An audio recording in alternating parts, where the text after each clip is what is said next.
জাতীয় ঐক্যমত্য কমিশন যে রিপোর্টটা দিয়েছে সংক্ষিপ্তভাবে তার, যেহেতু সংবিধান সংস্কার কমিশন সহ অন্যান্য সংস্কার কমিশনগুলো এখন এক্সিস্ট করে না, জাতীয় ঐক্যমত্য কমিশনের সাথেই আমাদের বর্তমান বৈঠক।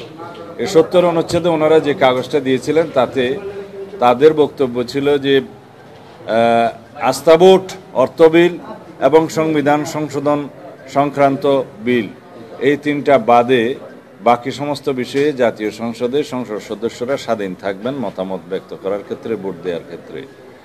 কিন্তু আমাদের দলীয় অবস্থান থেকে আমরা এই তিনটা ছাড়াও আরও একটা বিষয় আমরা উল্লেখ করেছিলাম, সেটা হচ্ছে জাতীয় নিরাপত্তা সংশ্লিষ্ট যে কোনো বিষয়।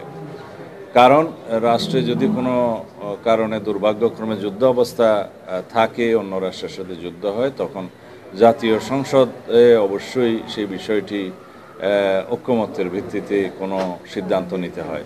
এমনকি পৃথিবীর একটা ওয়াইড প্র্যাকটিস হচ্ছে এই সমস্ত ক্ষেত্রে যুদ্ধ পরিস্থিতির সময় শুধু সরকারি দল নয়, সমস্ত দলের, বিরোধী দলের সমস্ত প্রতিনিধি নেতৃবৃন্দদেরকে নিয়ে সরকারি উদ্যোগে সবার সাথে আলোচনা করেই সেই বিষয়ে সিদ্ধান্ত নিতে হয়। এগুলো জাতীয় অত্যন্ত গুরুত্বপূর্ণ বিষয়, জাতীয় নিরাপত্তার বিষয়, স্বাধীনতা সার্বভৌমত্বের বিষয় যেগুলোতে জড়িত থাকে, সেই বিষয়গুলো অবশ্যই বিবেচনা করা উচিত। আমরা আমাদের প্রস্তাব রেখেছি, তবে অধিকাংশের মতামতে আগে যে তিনটে বিষয় বললাম, আস্থা ভোট, অর্থ বিল এবং সংবিধান সংশোধন সংক্রান্ত যে কোনো বিলের ক্ষেত্র ছাড়া অন্যান্য সব বিষয়ে সংসদ সদস্যগণ স্বাধীন থাকবেন, এই মতামতে প্রায় সব দল একমত হয়েছে বলে আমার বিশ্বাস হয়েছে। কেউ কেউ অবশ্য সংবিধান সংশোধনের বিলটা বাদ দিতে চান, সেটা বেশিরভাগ, সেটা কয়েকটা দলের। তো এই তিনটা বিষয়ে যদি ঐক্যমত্য হয়, আমরা আমাদের দলের পক্ষ থেকে এই বিষয়টায় হয়তো নোট অফ ডিসেন্ট দিয়ে জাতীয় নিরাপত্তার প্রশ্নটা আলাদাভাবে উপস্থাপন করব, আমাদের নির্বাচনী ম্যানিফেস্টোতে থাকবে। যেহেতু জাতীয় ঐক্যমত্য প্রতিষ্ঠিত হলে এই তিনটা বিষয়ে যেগুলো উল্লেখ করলাম সেখানে অবশ্যই আমরা সই করব, তবে আমাদের অবস্থানটা থাকবে জাতীয় নিরাপত্তা সংশ্লিষ্ট যে কোনো বিষয়ে যদি আমাদের দায়িত্ব আসে তখন সেটাও আমরা বিবেচনা করতে চাই। এটা হচ্ছে ৭০ অনুচ্ছেদ। অন্যান্য বিষয়গুলো আলাপ আলোচনা হলে তখন কথা বলা যাবে, এখন যাই। কিন্তু আজকের যে অর্থ বিলের কথা বলা হচ্ছে, আপনি বলুন তিনটা কথা।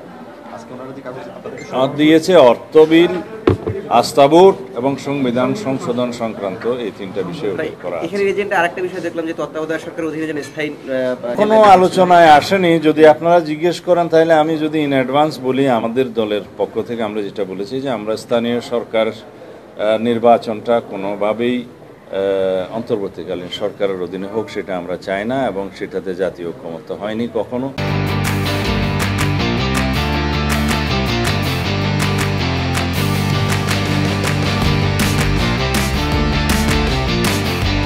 Walton Washing Machine.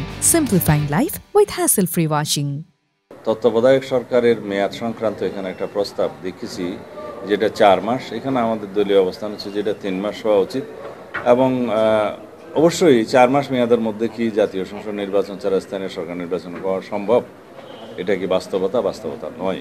তো সেই জন্য তত্ত্বাবধায়ক সরকারের মেয়াদ 3 মাস থাকাই উচিত, এবং স্থানীয় সরকার নির্বাচন তত্ত্বাবধায়ক সরকারের এখতিয়ারের মধ্যে না থাকাই উচিত। এটা আমাদের স্ট্যান্ডিং কমিটি আপনারা তাহলে তিনটি বিষয়ে একমত হয়েছেন বা আপনারা মেনে নিচ্ছেন যে প্রস্তাবনা দিয়েছে অর্থ বিল, আস্থা বিল এবং সংবিধান, এই তিনটাতে আমরা একমত। এর বাইরে আমাদের আরেকটা বিষয় আছে, বললাম জাতীয় নিরাপত্তা সংক্রান্ত বিষয়টি, সেটা আমরা উল্লেখ করব, আমাদের ম্যানিফেস্টোতে উল্লেখ থাকবে, আমাদের দলের পক্ষ থেকে উল্লেখ থাকবে।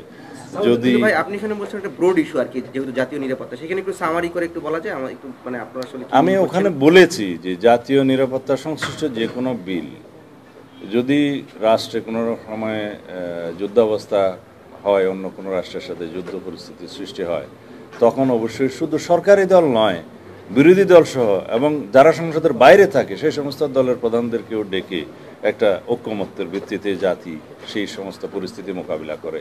এটা ওয়ার্ল্ড প্র্যাকটিস, এখন সমস্ত দেশে আপনারা তাই দেখবেন যেখানে সমস্ত পরিস্থিতি আছে, সুতরাং এটা গণ্য করা উচিত। তো যদি জাতীয় ঐক্যমত্যের মধ্যে এখানে এই বিষয়টা বিবেচিত না হয়, আমরা আলাদাভাবে সেটা আমাদের ম্যানিফেস্টোতে রাখবো।